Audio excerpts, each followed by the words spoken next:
것에 양국이 지금 동의하고 있는 상황입니다. 다른 질문 있으실까요? 네.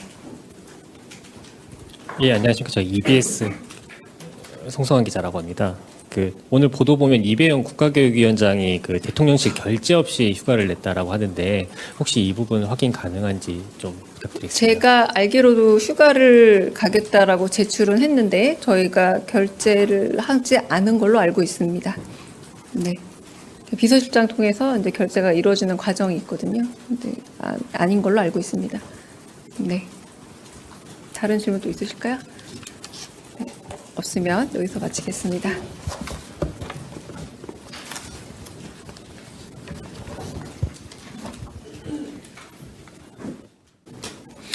두 가지 브리핑하겠습니다. 순방 동행 언론에 대해서 메시지 하나 보내드리고요. 그리고 국무회의 관련해서 브리핑하겠습니다.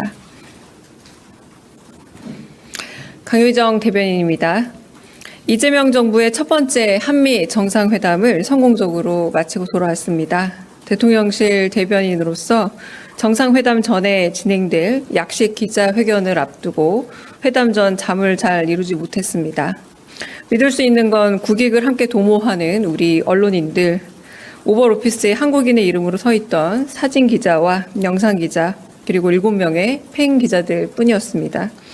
코리아타임스 박지원 기자, 아리랑TV 송유진 기자, CBS 이준규 기자, SBS 강청환 기자, 한겨레 엄지원 기자, 세계일보 박영준 기자, 연합뉴스 설승은 기자, 함께 머리를 맞대고 긴장했던 순간의 결실을 얻은 듯합니다.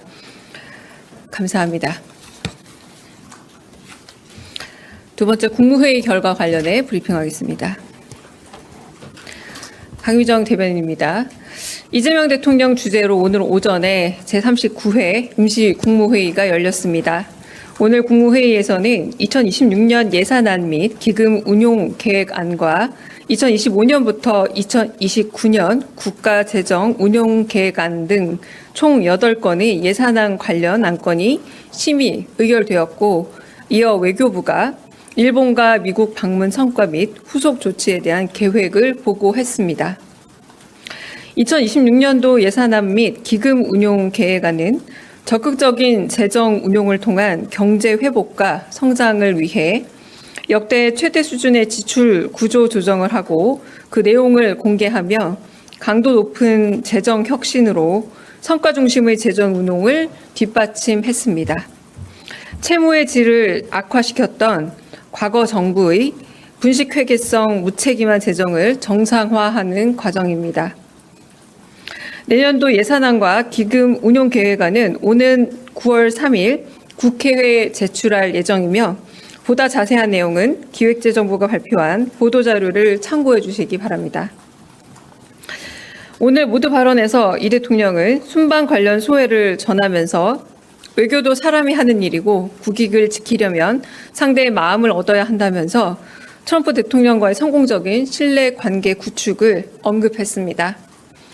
이어 여야 지도부에게 순방 관련 성과를 직접 설명드릴 자리를 조속히 마련하겠다 말했습니다.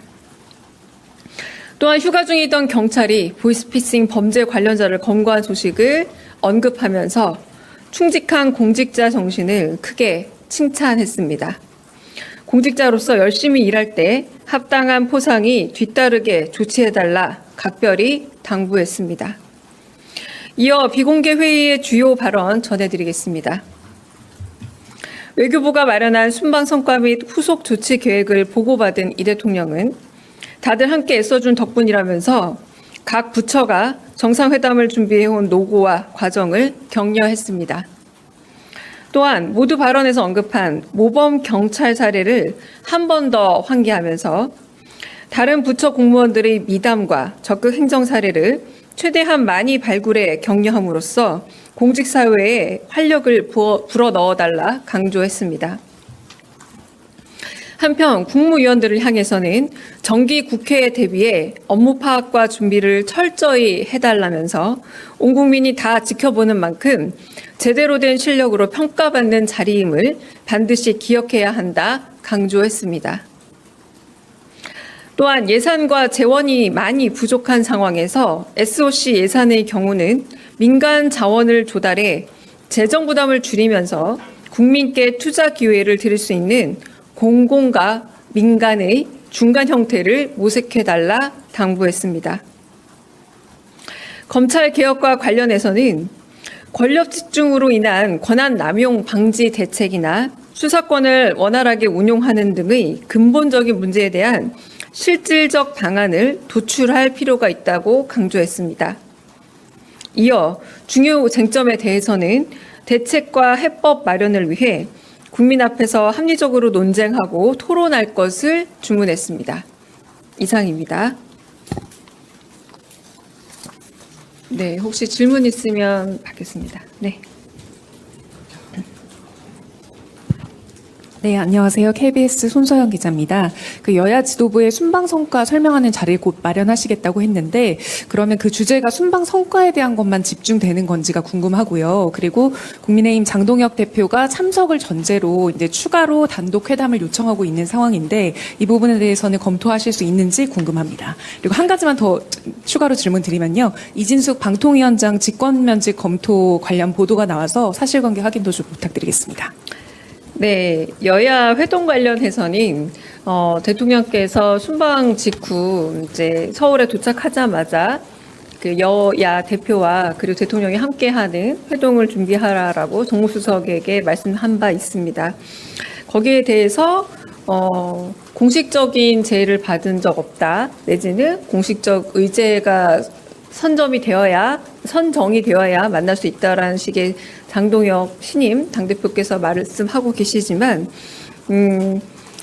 이 여야의 의견 교환을 위해서 대통령께서 통합의 의지와 그리고 다양한 의견 수렴을 위해서 제안을 했다라는 점, 그리고 한편으로 지금까지는 반드시 어떤 의제를 정하지 않고서라도 어떤 의견 교환을 위해서 여야정이 만나는 것은 상당히 바람직한 것으로 대통령은 생각하고 있습니다. 그런 부분에 있어서 여전히 여야 회동 일정은 계속 논의 중이고요. 지금도 논의 중에 있는 것으로 알고 있습니다. 그리고 두 번째, 이진숙 방송통신위원장에 대한 직권면직 검토에 대한 얘기는 정치중립 의무 위반에 관련해서 이미 감사원에서 7월 초에 결론을 낸 바 있습니다. 공무원으로서 지켜야 될 정치중립 의무를 위반했음은 이미 밝혀진 사안이죠. 그 외에도 공직윤리법을 위반해 백지신탁 심사 결과 나오기 전에 방송사업자 심의 의결을 의결한 부분에 있어서도 주의 처분이 있었습니다. 아무래도 정치중립 의무 위반 같은 경우는 상당히 심각한 사항으로 방송통신위원장 직권면직을 검토하고 있는 것은 사실입니다. 네. 네, 안녕하세요. 대변인님, 한국일보 오태경 기자입니다.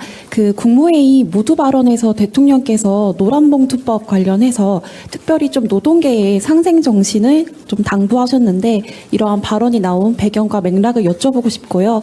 또 비공개 회의에서 검찰개혁 관련해서 언급을 하셨다라고 소개해 주셨는데 이게 나온 배경과 또 맥락, 또 그리고 또 정성호 법무부 장관에게 또 주문을 하신 건지 여쭤보겠습니다. 일단 노란봉투법 관련해서는 대통령께서 여러 번 말씀하셨던 것처럼 우리가 평범한 그런 노동복지 국가로서 그리고 노동선진국의 입장에서 이런 부분에 있어서는 반드시 해야 될 부분이다라고 말씀을 하셨고, 그래서 상생을 위해서 이거는 우리 노동 환경의 개선과 여러 가지 그 산업 환경에 있어서의 상생을 위해서 필요한 과정이다라고 한 번 더 말씀하신 부분이라고 보시면 되고요. 검찰 개혁과 관련해서는 다양한 이견들이 있지만 그게 작은 세부적인 이견들로 알고 있습니다. 근데 이런 이견들의 경우 오히려 드러내놓고 많은 분들 앞에서 그 의제를 가지고 토론함으로써 지금 어느 정도 불법계엄 사태를 비롯해서 검찰의 권력이 너무 과도하게 비대해져 있고 한편으로는 책임 이상의 권한을 누리고 있는 것은 아닌가라는 국민적인 불신이 분명히 있기 때문에 이런 불신들을 해결하는 과정에서 정치권과 그리고 한편으로는 좀 다른 의견을 가진 다양한 사람들이 대통령께서 좋아하시는, 그러니까 아예 오픈해놓고 모든 사람들의 의견을 받으면서 토론을 해보면서 서로 부족한 부분에 대한 대안들을 마련해가는 그런 상생적 토론 과정을 가지면 어떻겠느냐라는 얘기를 하셨던 겁니다. 그래서 어쨌든 검찰권 남용에 대해서 국민적 합의가 있다라는 전제, 그리고 이 부분에 대한 조정이 필요하다. 그리고 검찰 역시도 잘못을 저지르는 부분에 대해서는 책임을 져야 한다라는 이런 공통의 인식 위에서 이 해결 방법에 대한 공개적 논의가 필요한 것은 아닌가라고 제안하셨습니다. 네. 네. 네, 대변인님 안녕하십니까? MBC 정상빈입니다. 조금 전 이진숙 방송통신위원장 직권 면직을 검토하고 있는 건 사실이라고 말씀을 해주셨는데요. 네. 이제 방송통신위원장이나 이런 공영방송사 이사장의 경우에는 면직됐다가 행정소송 통해서 돌아온 경우도 많이 있는데 시점을 현재 수사받고 있는 내용들의 형사기소 이후로 고려하실지 아니면 현재 품위유지 위반 등으로 감사한 결과 내용이 나온 것만으로 충분히 가능하다고 보시는지도 여쭤봅니다. 정치 중립 의무 위반 관련해서는 상당히 엄중한 사안으로 알고 있습니다. 이미 이 사안은 7월에 감사원에서 정치 중립 의무를 위반했다라고 결론이 난 사항인데요. 이 사안만으로도 상당히 심각한 것으로 알고 있습니다. 네. 네, 대변인님, 저 MBN 표선우입니다. 저도 네. 이진숙 위원장님 추가로 여쭤보고 싶은데요. 네. 여당에서는 공공기관장 대통령 임기일치법을 추진 중이고 이걸 빠르게 처리하겠다고 했는데 이 법안이 통과되는 걸 기다리지 않고 직권면직을 검토하시는 이유가 뭔지 궁금합니다. 다시 말씀드립니다. 정치 중립 의무 위반 관련해서는 상당히 심각한 공무원으로서의 문제 사항이라고 볼 수 있고 이 부분은 7월 초 이미 결론이 나 있는 상태입니다. 네. 조금 이따 뒤로 넘어가겠습니다. 죄송합니다. 네. 예, 대변인님, 뉴스원의 한재준 기자인데요. 연장선상의 질문인데, 노란 봉투법 관련해서 대통령께서 이제 상생을 이제 노동계에도 요청을 하셨는데, 취임하신 뒤에 이제 그러니까 재계부터 만나시고 노동계하고는 아직 단독적으로 만남이 없으신 것 같아서 그걸 검토하고 있으신지 궁금하고요. 두 번째로, 장동혁 대표가 이제, 어떻게 보면 여야가 아닌 이제 야당과 단독으로 좀 만나달라 이런 제의를 했는데 대통령께서 충분히 좀 검토할 의향이 있으신지 궁금하고 그 다음에 저희 대통령께서 순방 다녀오신 기간에 특사단이 중국 다녀오지 않았습니까? 이에 관해서도 좀 별도의 보고가 이루어졌는지 그것도 궁금합니다. 네, 노동계와의 만남을 말씀하시는 것 같은데 노동 현실에 대해서 그리고 일하러 나가서 적어도 목숨을 잃지 않아야 한다라는 여러 가지 산재 관련된 메시지는 꾸준히 내오시고 있지 않습니까? 그런 부분에서 굳이 이렇게 만남 이상으로 메시지는 전달이 됐다는 생각이 들고요. 물론 만날 의향도 분명히 있을 거라고 생각을 합니다. 두 번째 약간 질문이 반복되고 있는데 장동혁 신임 국민의힘 당대표